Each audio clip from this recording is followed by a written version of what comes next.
Até agora, os sócios vão decidir tudo na GE. Não tiveram acesso à proposta vinculante, né? Então, ele está falando que os sócios não tiveram acesso à proposta ainda.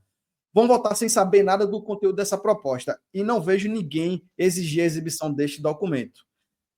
Eduardo, pode falar sobre essa questão desse rito? Vamos lá. Ró, né? Ró Alves. Vamos lá. O que a gente tem que lembrar é o seguinte. Eu falei aqui no começo da live. Em algum momento foi criada uma Assembleia Geral Extraordinária, foi votada uma Assembleia Geral Extraordinária que deu plenos poderes ao presidente do Executivo na condução da SAF. Então, a condução da SAF, a assinatura da SAF, ela não depende oficialmente, no meu ponto de vista jurídico, considerando o Estatuto do Santa Cruz Futebol Clube, ela não depende da aprovação nem do Conselho, nem do Conselho Fiscal, nem do Conselho Deliberativo. Ponto. Porém, é de bom tom que o Conselho Fiscal e o Conselho Deliberativo sejam consultados, tá, para emitir um parecer. Ponto. Foi feito isso.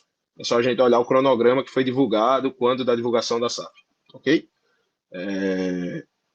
Então, assim, o que a gente tem que lembrar é que após após a análise do Conselho Deliberativo e do Conselho Fiscal que vão emitir pareceres opinativos, é que esse documento ele será disponibilizado, obviamente, com algumas supressões de conteúdo ou com algumas restrições de exibição, né?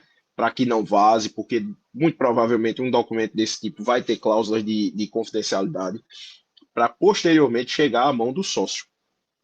E aí, do mesmo jeito que o conselheiro hoje ele tem acesso ao documento, ele precisa ir lá no conselho para analisar as 400 e tantas folhas, 300, quase 400 folhas que tem no documento.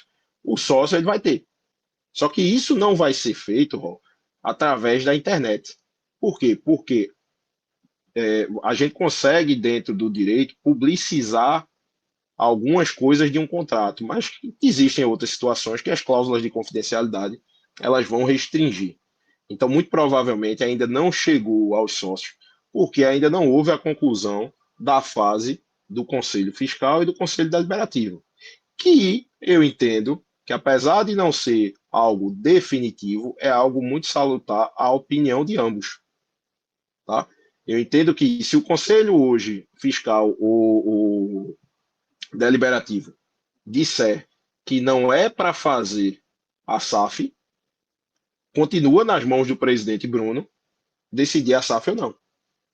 Tá? Isso foi uma coisa que foi votada em maio de 2022, naquela Assembleia Geral convocada pelo então presidente Antônio Luiz Neto.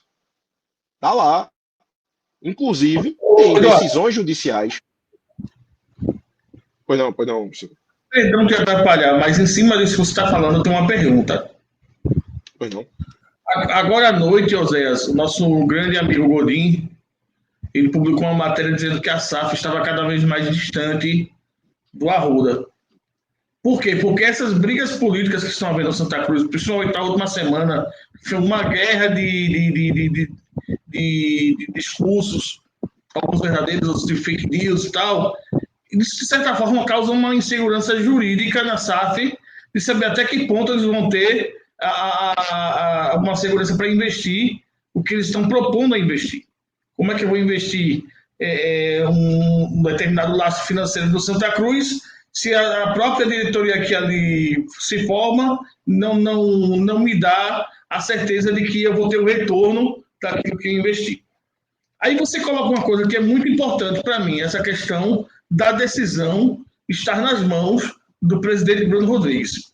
Então vamos conjecturar uma situação que o Conselho Fiscal, agora com o suplente, ele vete a questão da proposta vinculante e isso cause um burburinho na questão de será que os investidores vão continuar ou não. E vamos supor que o presidente Bruno tome a decisão de assinar a proposta da SAF sem passar pela Assembleia Geral. A minha pergunta é: há algum perigo jurídico de que essa SAF ela vai ser judicializada pelo fato do presidente Bruno tomar, isso aí conjecturando, tá? Se ele resolver, depois, se ficar polêmica demais, se ele resolver, não, agora quem vai dar vou dizer o jargão popular para todo mundo entender, vou chutar o pau da barraca, não decidiram não, então, já que o Estatuto de Santa Cruz me dá prerrogativas para que eu assine o contrato, eu vou assinar. Repito, a pergunta é, quem for contra essa assinatura do Bruno, mesmo ele tendo essa prerrogativa, pode judicializar? Veja, poder pode.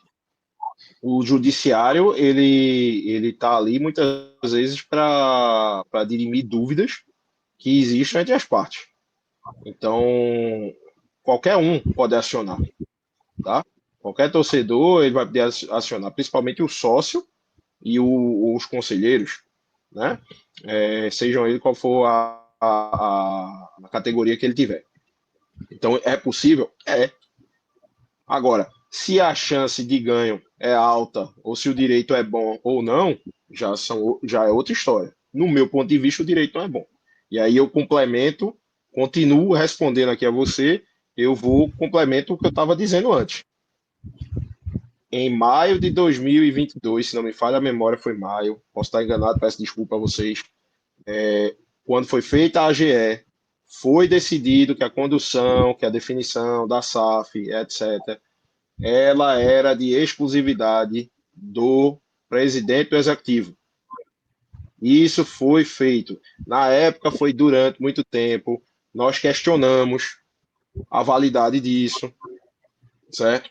Inclusive, foi na mesma época que incluíram 300 conselheiros, tentaram incluir 300 conselheiros goela abaixo, e houve uma discussão durante muito tempo, e que, posteriormente, foi decidido, não lembro qual é o processo, mas posso mandar para vocês depois, foi decidido que aquela Assembleia tinha validade e, consequentemente, os 300 conselheiros poderiam entrar de imediato, sem precisar esperar a mudança da, digamos assim, legislatura, ou seja, sem precisar esperar que houvesse uma nova eleição. Então, há uma decisão referendando aquela Assembleia. Então, se a decisão diz que naquela Assembleia que poderia ingressar 300 conselheiros, ela, ao mesmo tempo, está referendando aquela situação de que o presidente do Executivo tem total autonomia para decidir. E aí, fica nas mãos do presidente Bruno a definição. Agora, nada impede daquela pessoa insatisfeita judicializar. Se ela vai ter um retorno positivo ou não da justiça, é outra história. Eduardo, há uma pergunta dentro desse tema. Se o Eduardo fosse o presidente do Santa Cruz e a canetinha de ouro estivesse na mão dele, ele assinaria? Já estava assinado. Eu nunca escondi, professor Iosé, meu lado. Nunca escondi. Quem me conhece sabe. O professor gosta. O professor sabe, eu nunca escondi. Eu sempre fui a favor da SAF. Eu não apanhei. E aí eu vou entrar numa coisa que eu não queria estar falando, mas eu não apanhei 3 anos defendendo uma coisa, porque o que a gente apanhou, o que a gente levou ali, a gente foi ameaçado, etc., para chegar hoje e ver a possibilidade e mudar minha opinião. Não, eu já teria assinado. E eu já disse ao presidente, e ele sabe disso. Presidente, no dia que o senhor assinar, o senhor recebe um busto no meio do Santa Cruz. Vai ter 2 bustos no Santa Cruz, o de Aristófanes de Haddad e o seu. O Zé disse que fazia a tatuagem dele. Mas ele recebe um busto, ele vai ser lembrado ad eterno como o presidente que fez a vontade da torcida do Santa Cruz.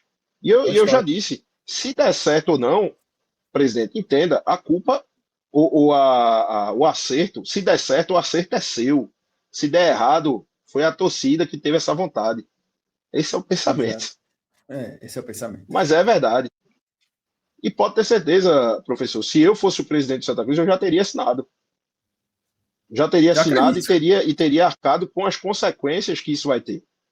E acho, e acredito e confio que o presidente Bruno, no fringir dos ovos, ao final de tudo, ele vai assinar.